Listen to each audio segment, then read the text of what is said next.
Muy bien, continuamos entonces con este foro de Altillanura y el nuevo mapa agrícola de Colombia. ¿De qué manera? De lo que hemos venido escuchando de los analistas e invitados que han estado con nosotros en este foro del tiempo y portafolio, pues han venido mostrando y vislumbrando las oportunidades que hay, no solamente de crecimiento, sino también de consolidación, de los retos que hay y las oportunidades también en términos de política pública, de todo lo que significa lograr convertir a Colombia en esa despensa agrícola y alimentaria. Queremos agradecer, como decía Omar, a las 4.500 personas conectadas que están con nosotros en eltiempo.com, nuestras redes sociales y portafolio, siguiendo este foro.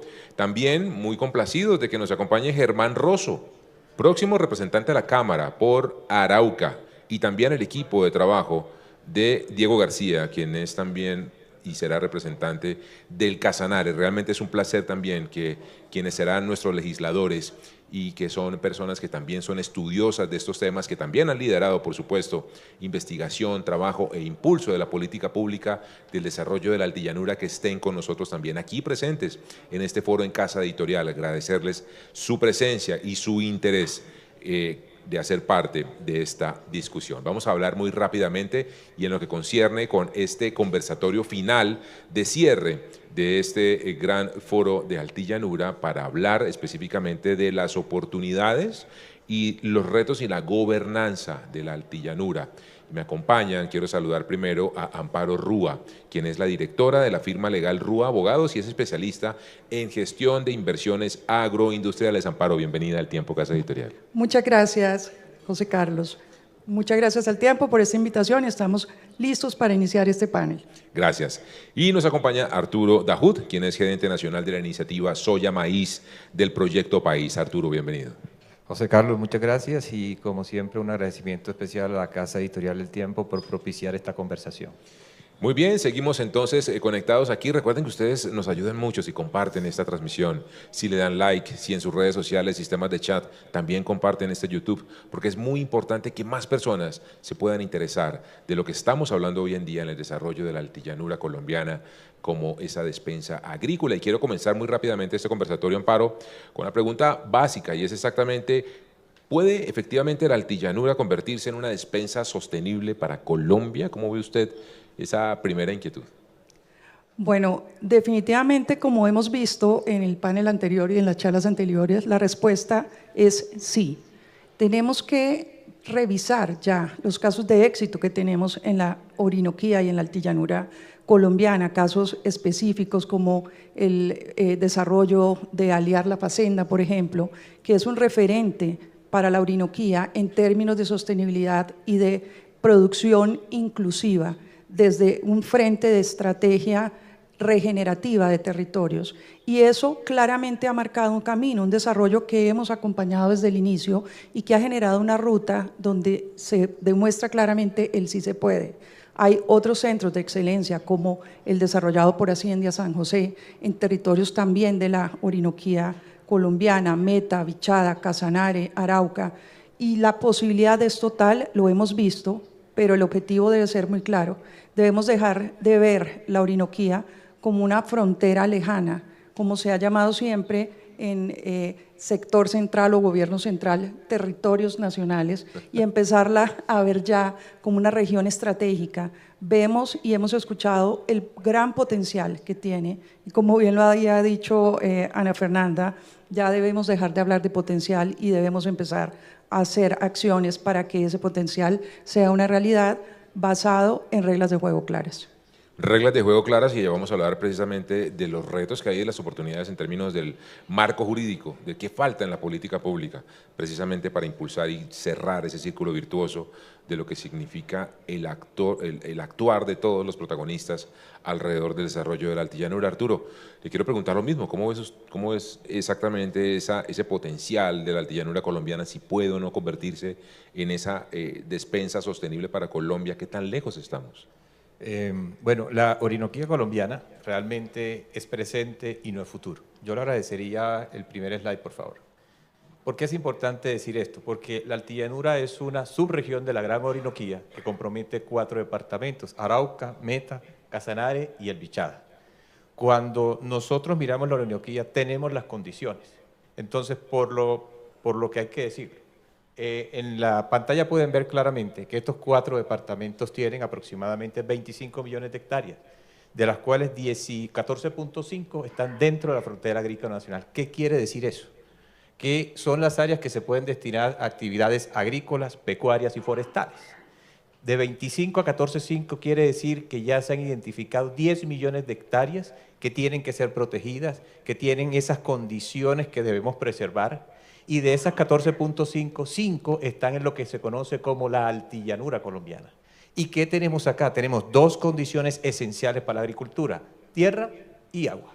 Y las condiciones hoy están dadas para que se pueda producir. Por supuesto, dada la condición de acidez de los suelos y sus altas concentraciones de hierro y aluminio, la fertilidad natural de esas tierras es baja.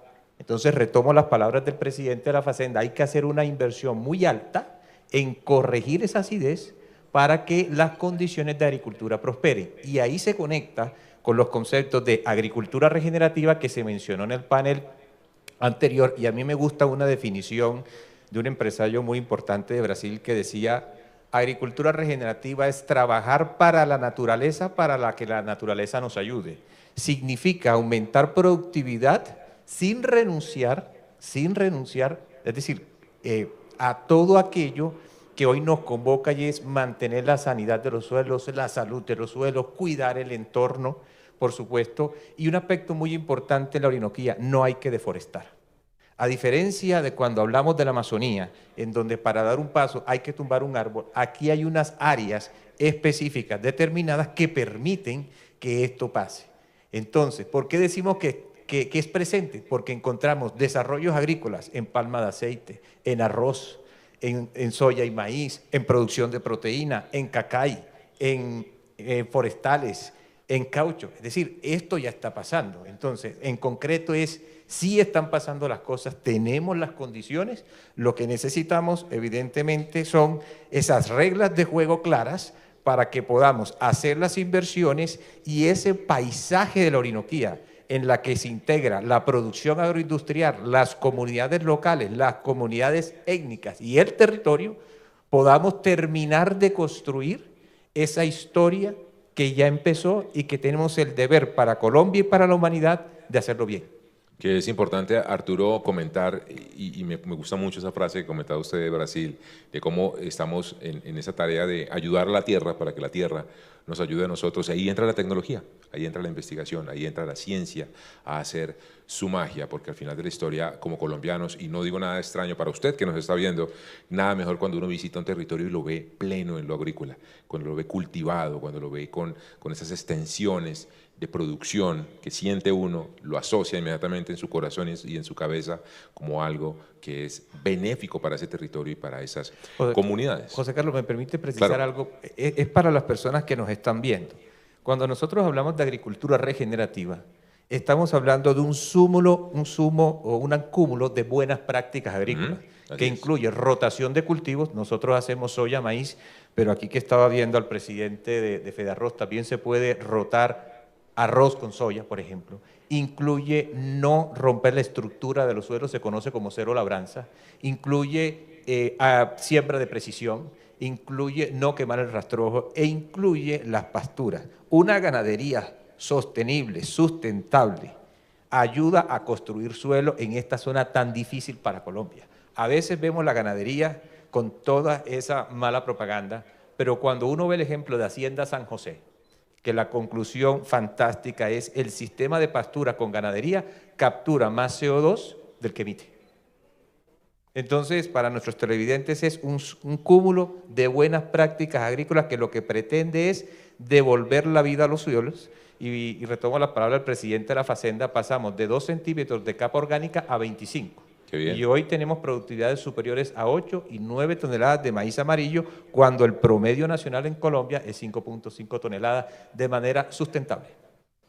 Y eso es precisamente la ciencia, lo que hace ese conocimiento cuando se conjugan estos protagonistas del sector entre todos, llegando a esos hallazgos. Por eso ahora quiero preguntarle a Amparo, ¿qué le falta a Colombia específicamente en términos de política pública, de convertir esto en una política de Estado.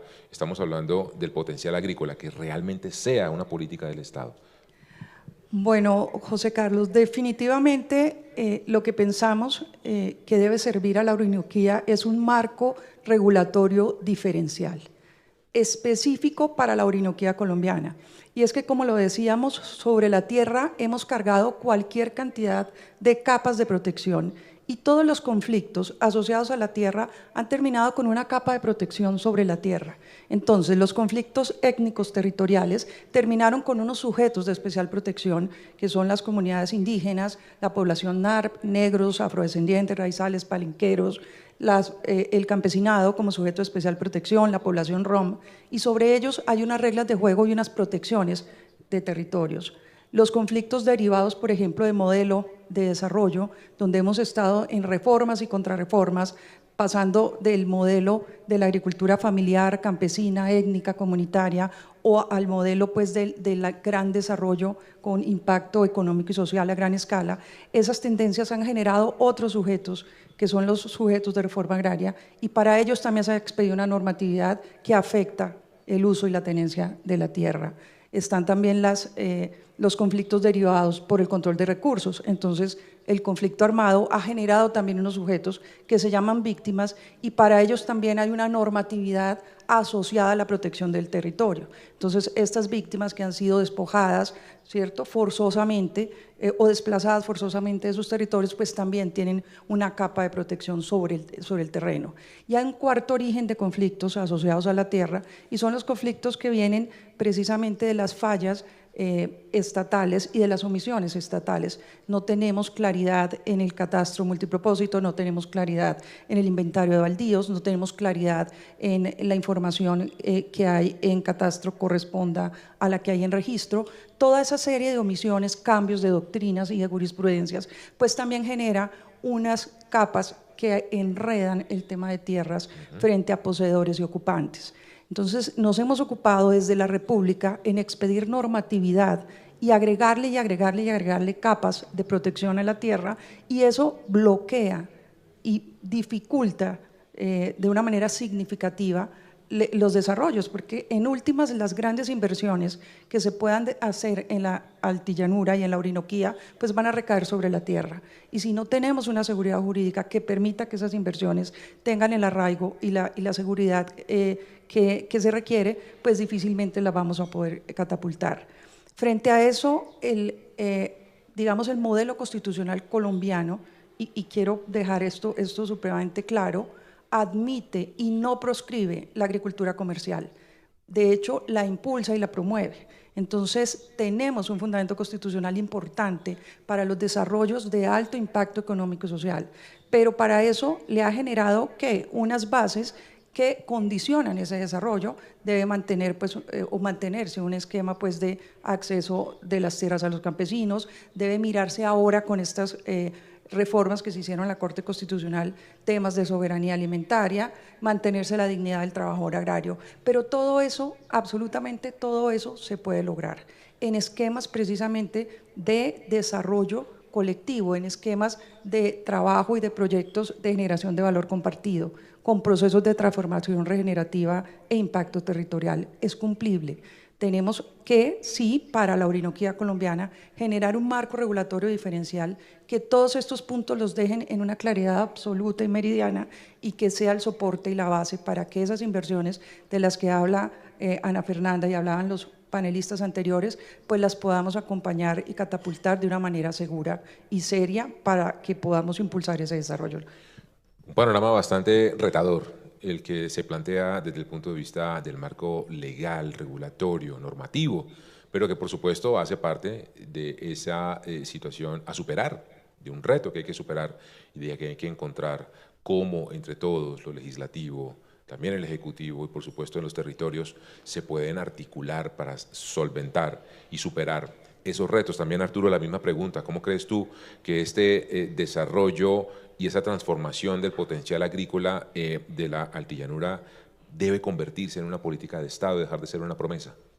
Bueno, de parte nuestra hay dos puntos de vista. El primero, me adhiero completamente a la posición de Amparo.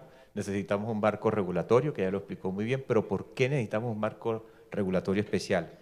Colombia es un país de regiones. ¿Y por qué es un país de regiones tan marcadas? Porque tenemos 3 cordilleras, ríos, estamos en la zona tropical.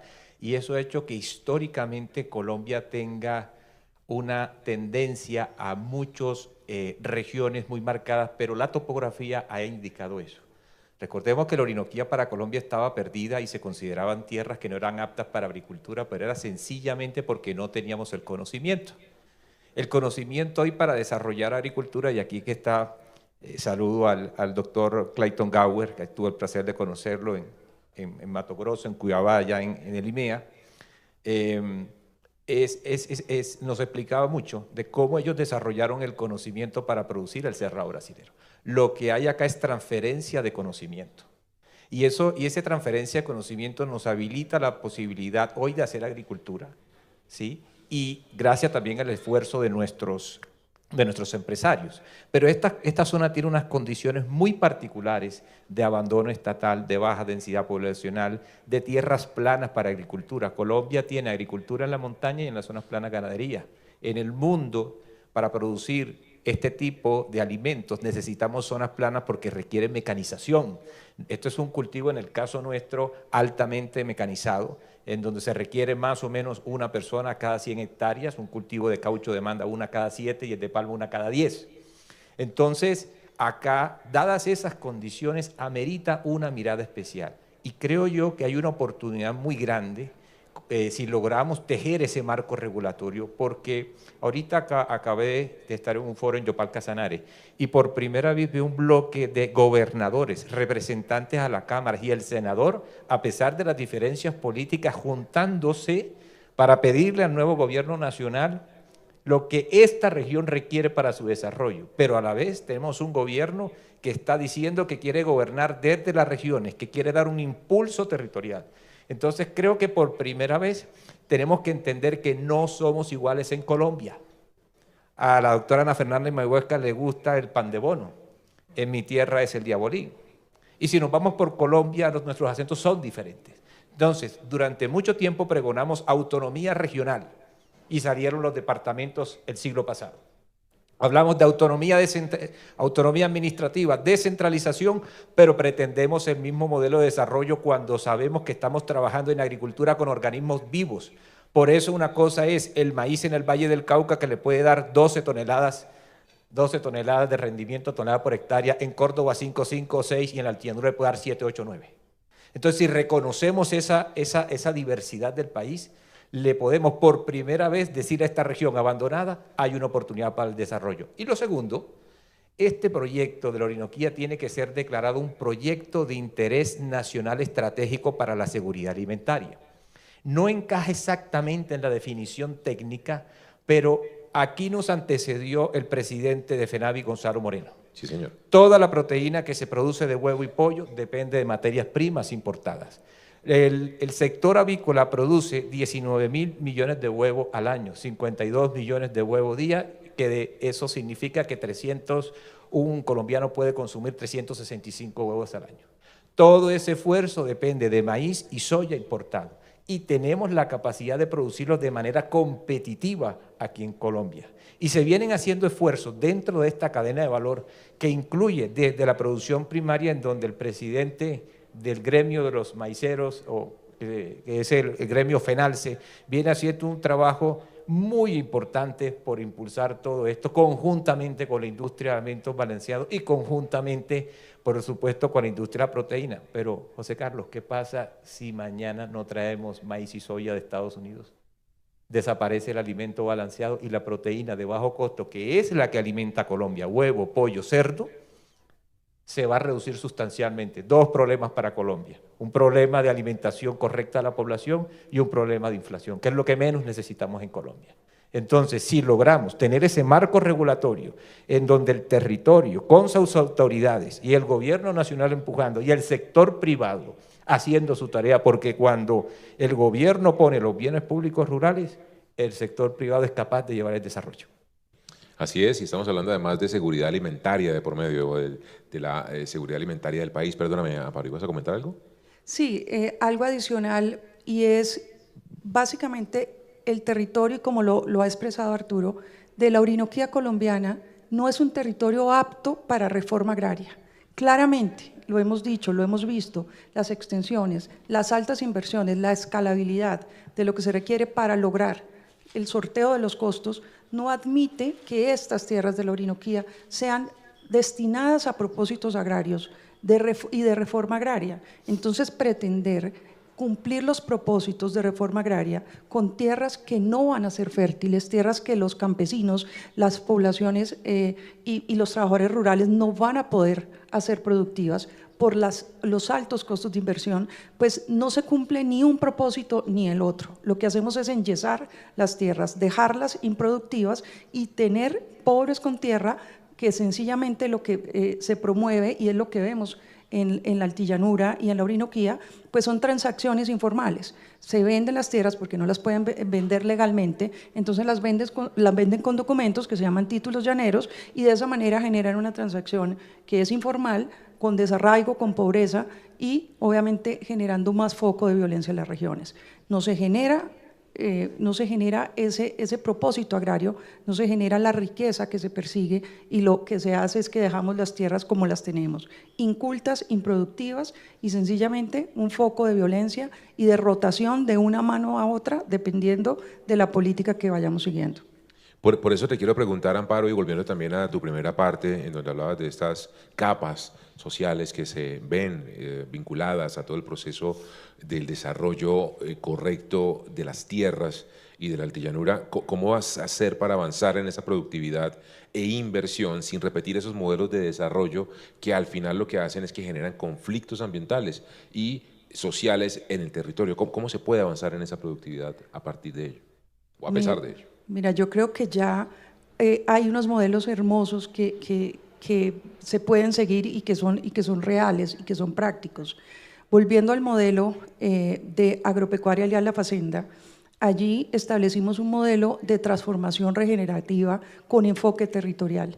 Ese modelo de transformación regenerativa, ya hablamos, ya el presidente de Alianza La Facenda estableció cómo corresponde desde el punto de vista pues, agrícola y productivo, pero desde el punto de vista comunitario tenemos el fortalecimiento de tejidos comunitarios, los núcleos de influencia en los que se mueve. Allí tenemos comunidades indígenas de diferentes etnias, sicuanis, piapocos, achaguas, tenemos mujeres, cabezas de familia, tenemos mujeres también, digamos, trabajadoras rurales, jóvenes rurales, y a partir de la integración de todos estos grupos a estructuras productivas con generación de valor compartido, pues hemos construido y realizado y puesto a producir territorios que antes estaban improductivos y que estaban tradicionalmente abandonados por el Estado. Y es que allí, si tú incorporas una inversión y con ellas jalonas las productividades a partir de procesos de integración,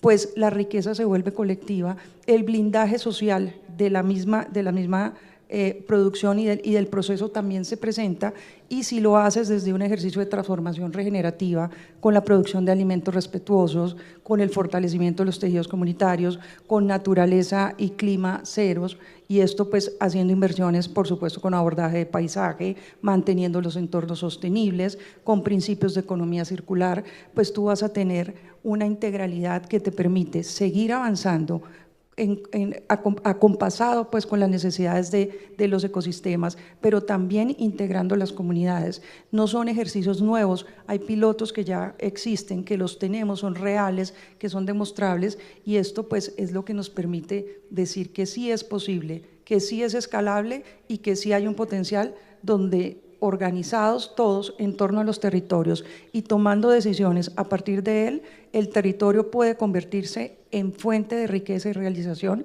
para todos los actores rurales. Arturo, ¿cómo ves tú este tema? Yo creo que la clave lo manifestó el presidente de la Facenda, y es valor compartido. La sustentabilidad no atiende solamente un criterio ambiental, incorpora comunidades, incorpora por supuesto la rentabilidad de la compañía para que esto funcione. Y algo que no se menciona mucho, y es el componente laboral, ese capital humano que permite la transformación. Entonces yo creo que ahí está perfectamente edificado la facenda es un modelo, pero por mi actividad y mis visitas frecuentes que tengo que hacer a la Altillanura, que es una subregión de la Orinoquía, he podido conocer otros desarrollos agrícolas en palma de aceite, en caucho, en caña de azúcar, ¿verdad? Y siempre pensamos que detrás de estos proyectos solamente hay un ánimo de lucro. Algunas voces que no estimulan o cuestionan la agroindustria solamente se cierran en ese acápite. Pero yo les digo algo, entre Puerto López y Puerto Gaitán, voy a colocar un ejemplo, quedan 3 compañías, Bioenergy. Para las personas que no la conocen, eso era un proyecto de Ecopetrol para producir bioetanol a partir de caña de azúcar, que entró en proceso de liquidación y era un avión en picada. Un grupo de empresarios lograron rescatar esa compañía. Esa compañía genera hoy 840 empleos directos en Puerto López. Y estoy hablando de Puerto López hacia Puerto Gaitán, 100 kilómetros. Un poco más adelante queda Mavalle, es un proyecto de caucho natural. El caucho de los aviones y otros que ustedes conocen son hechos con caucho natural, no con caucho sintético derivado del petróleo. Genera 1000 empleos. Y Agropecuaria Balear La Facenda, espero que el dato esté actualizado, más o menos 2.800 o 3.000 empleos en Puerto Gaitán. En 100 kilómetros casi 5.000 empleos, 5.000 familias. De tal suerte que entre Puerto López y Puerto Gaitán, hoy pensar en vacaciones, pensar en salir con la familia a compartir es una realidad. El sector privado no solamente hace inversiones, sino que logra transformar los imaginarios sociales, porque como decía la presidenta del Consejo Privado de Competitividad, no todos somos empresarios. Entonces, efectivamente, ese valor compartido en donde se logra articularse es lo que genera lo que denominamos la magia del desarrollo. Es verdad, me gustó mucho esa frase de las escuelas de liderazgo y las escuelas de liderados. Muy bien, gran comentario de la doctora May Huascas, muy bien.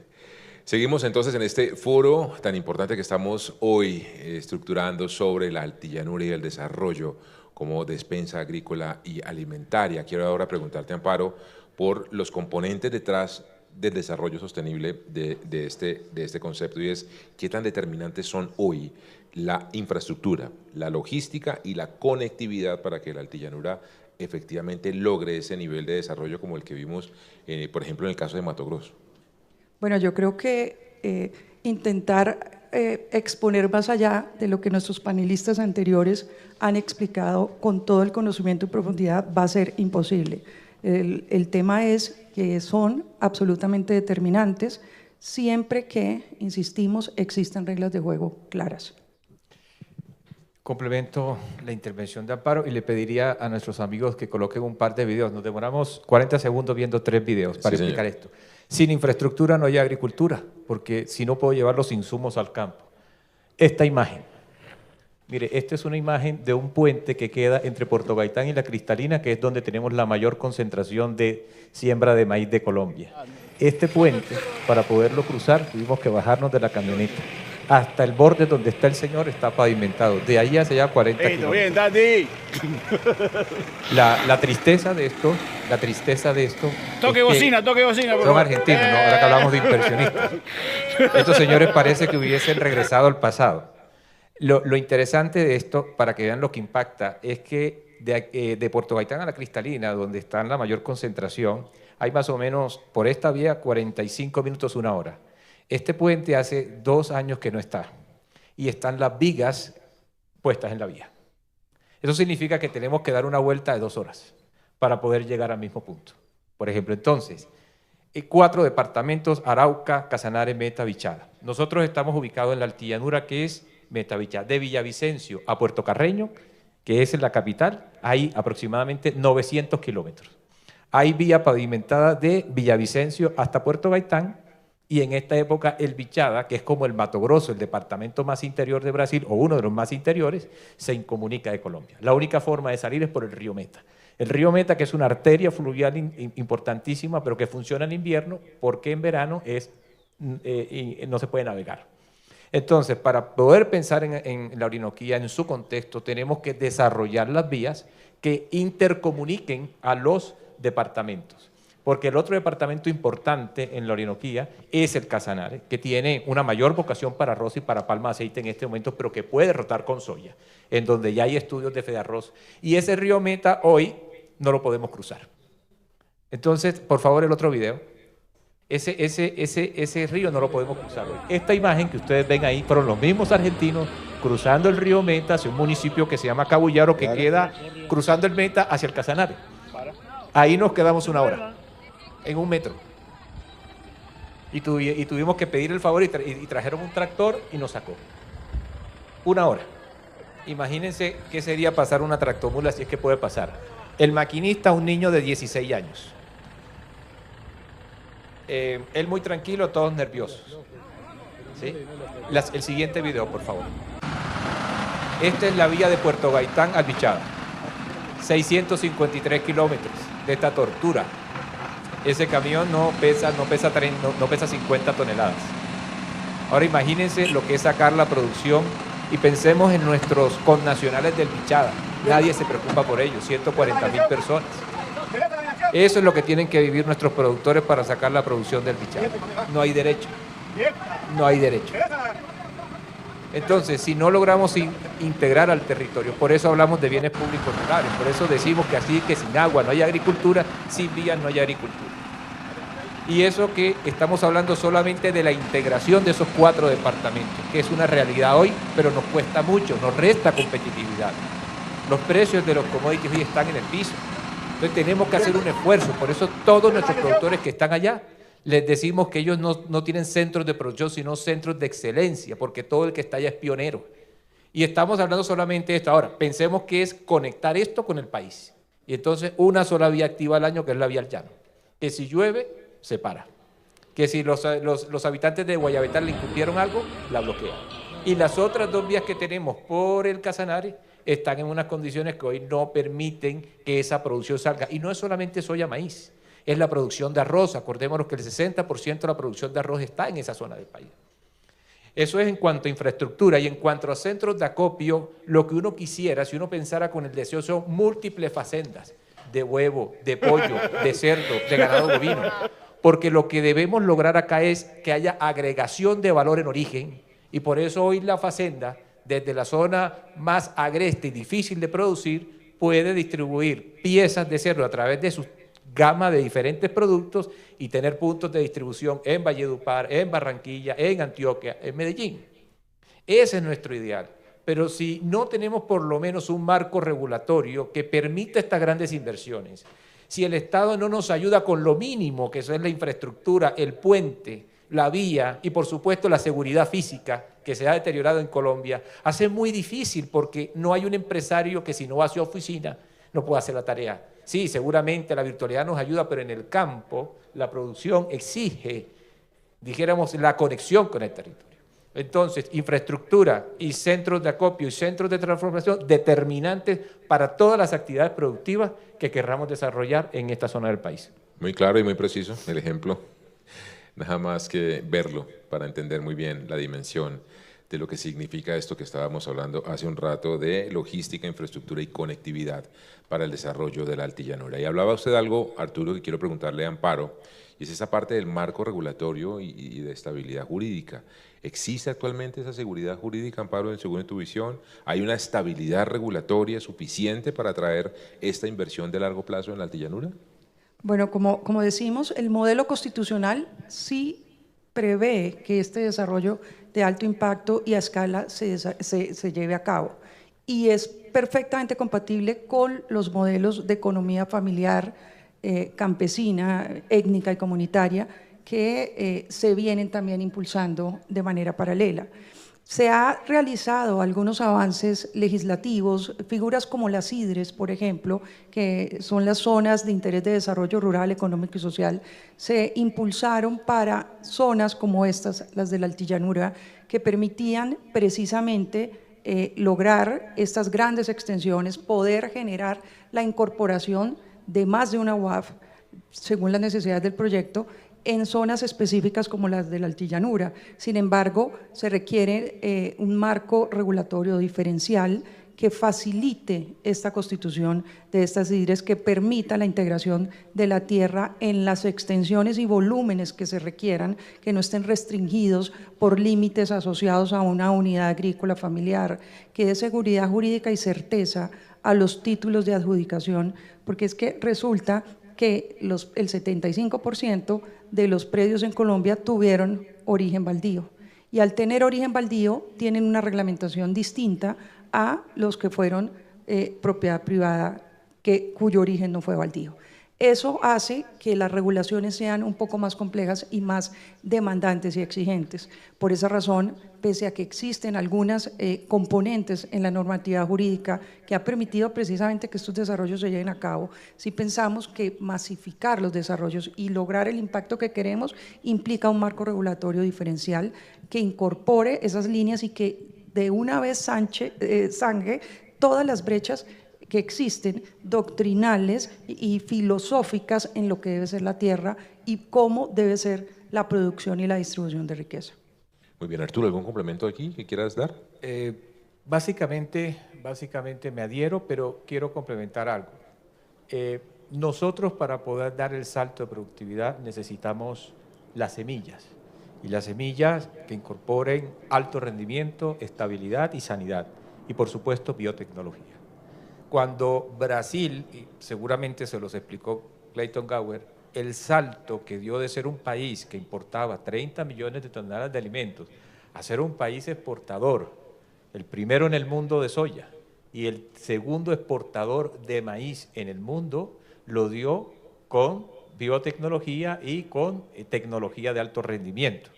Entonces, nosotros para dar este salto, que lo necesitamos porque nuestros rendimientos en soya son bajos comparados con el continente, y en maíz pues tenemos los materiales apropiados, aunque nos falta oferta. Necesitamos terminar de tejer la regulación que le permita a las compañías líderes en el mundo mirar a Colombia no solamente como un país que hoy nos ve un poco pequeño, pero que tiene el potencial de crecimiento. Y si logramos hacer ese ajuste, porque el marco constitucional está, porque las reglas de juego están, pero nos falta, es un tramo que se puede trabajar en conjunto, creo que nosotros vamos a ser capaces de dar la pelea como la estamos dando hoy, simplemente que la damos con menos herramientas. Y aquí termino diciendo, no es escoger entre materiales ancestrales y materiales con biotecnología. Aquí la palabra clave es coexistencia. Los materiales ancestrales hay que protegerlos, sobre eso es que se ha edificado todo lo demás, hay que establecer los incentivos apropiados para conservar y generar los incentivos para que el mercado reconozca ese valor agregado por lo que representa, pero por otro lado no se antepone y no cuestiona, dijéramos, el poder tener esos materiales, porque entre otras cosas, todo lo que se comercializa en el mundo tiene biotecnología y son materiales de alto rendimiento. Entonces acá necesitamos, por un lado, materiales convencionales que los tenemos y hay compañías que lo promueven, pero por otro lado necesitamos la biotecnología. La gente dirá, ¿pero qué hay si de eso? Básicamente un cultivo de soya que hay que hacerle 7 aplicaciones de defensivos, pasaríamos a 2 o 3. Disminuye los costos de producción, somos menos contaminantes. Es decir, y acordémonos que el cambio climático nos está exigiendo un nuevo pensar y unos nuevos desarrollos, innovación, y la biotecnología nos ayuda precisamente a eso. A tener una producción más sostenible que aguante además estos cambios que son del clima, que son del mundo, que son de la naturaleza y que asimismo la biotecnología y la ciencia ayudan a superar. No son excluyentes, como dices tú, Arturo. Vamos a cerrar ya este conversatorio con una última inquietud. Amparo, ¿qué decisiones se deben tomar en Colombia, ya para dejar ese mensaje final, para convertir a esta altillanura en un modelo de desarrollo agrícola que sea realmente competitivo, sostenible e inclusivo? Bueno, desde el punto de vista jurídico y concentrándonos en el tema agrario, que insistimos es la base y a donde van a depositarse la totalidad de las inversiones. Necesitamos un marco regulatorio diferencial para la Orinoquía colombiana. Necesitamos generar un código único agrario y rural que establezca unas reglas de juego claras y que no estemos sujetos a interpretaciones, a doctrinas, a políticas, dependiendo pues de la ideología de gobierno. Necesitamos implementar la jurisdicción agraria y rural, pero una jurisdicción agraria y rural que empodere verdaderamente a los jueces, que faculte y le dé la capacidad a los jueces de tomar las decisiones relacionadas con el uso, tenencia y propiedad de la tierra, jueces especializados que conozcan y entiendan que la coexistencia de las pequeñas explotaciones y producciones rurales y campesinas y las de las grandes producciones a gran escala son necesarias y fundamentales para que la seguridad alimentaria en Colombia se dé.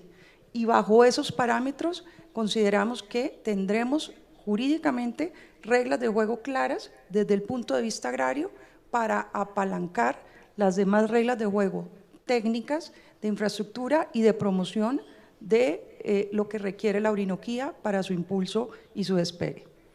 Reglas claras, una cancha nivelada e incluyente, todas las visiones, y como usted bien dice, que no esté bajo lo que piensa una ideología o una visión política, sino que sea una estructura acordada por todos, siempre en el desarrollo social sostenible de los territorios, sin dejar por fuera, por supuesto, la inversión también de carácter industrial, que es tan importante para el desarrollo socioeconómico también de las regiones. Querido Arturo, ya para finalizar. Mi papá siempre dice que hay que juntar a los buenos porque los malos se buscan solos. Yo veo acá en Colombia, en estos 4 años, una oportunidad gigante. Reitero, necesitamos un marco regulatorio especial para esta zona del país. Necesitamos que la Orinoquía sea declarado como modelo de desarrollo, un proyecto de interés estratégico nacional para la seguridad alimentaria. Nosotros creemos que los huevos los vamos a encontrar todos los días en nuestra mesa, en el supermercado, pero eso pende de un hilo. Tenemos que ser conscientes del riesgo que está corriendo Colombia. Y este proyecto, declararlo de esa manera, lo único que va a hacer es concentrar todas las capacidades del Estado para desarrollar esta región, además que se lo merece, porque es que allá viven 2 millones de colombianos. Cuando usted tiene la oportunidad de sobrevolarlo, se da cuenta que es una zona despoblada. Cada vez que nosotros vamos allá, en el caso mío, que tengo una enfermedad de base que se llama diabetes, tengo que ir con un botiquín de primeros auxilios, porque no hay tienda a 2 cuadras, no encuentro un farmatodo, me toca llevar, es más grande mi maleta de medicamentos realmente de mi ropa. Entonces, esta región tiene una oportunidad. ¿Y por qué creo que hay una oportunidad? Porque Soya Maíz Proyecto País es un movimiento empresarial que está luchando por poner toda la cadena de valor, maíz, soya, alimento balanceado, proteína, de acuerdo, que ha sido lo más difícil, 5 años de trabajo. Y todavía tenemos diferencias, pero nos une un propósito que es Colombia. Por primera vez veo una región que trata de unirse. La gobernadora de Arauca, el gobernador de Arauca, Renzo Martínez, el gobernador de Casanare, César Zorro, la gobernadora del Meta, Rafaela Cortés, y el nuevo gobernador del Bichada, Fulbertos, con sus representantes, con sus senadores, con la RAP, y un gobierno que ha manifestado un trabajo permanente con el territorio. Creo que por primera vez esta región tiene una oportunidad. Si tenemos un marco regulatorio, si tenemos el acompañamiento de los gobiernos locales, territoriales, de las comunidades, porque este desarrollo finalmente tiene sentido sí o sí, trae un beneficio y un valor compartido con la región. Creo que hay una oportunidad grande, no solamente para la Orinoquía, sino para Colombia. Por eso, querido Amparo, por favor. Y es que estamos hablando del 23% del territorio nacional. Eso iba a decir. Por eso estamos reunidos acá. Además, alrededor de cómo sacamos adelante esa bellísima región de Colombia. Hermosísima, hermosísima. Quienes hemos tenido la oportunidad de visitarla, no venimos sino con recuerdos bellos, marcados en la cabeza y en el corazón de lo que significa. Y por eso estamos aquí reunidos con estos expertos a lo largo de este panel y sobre todo de este gran foro de la Altillanura y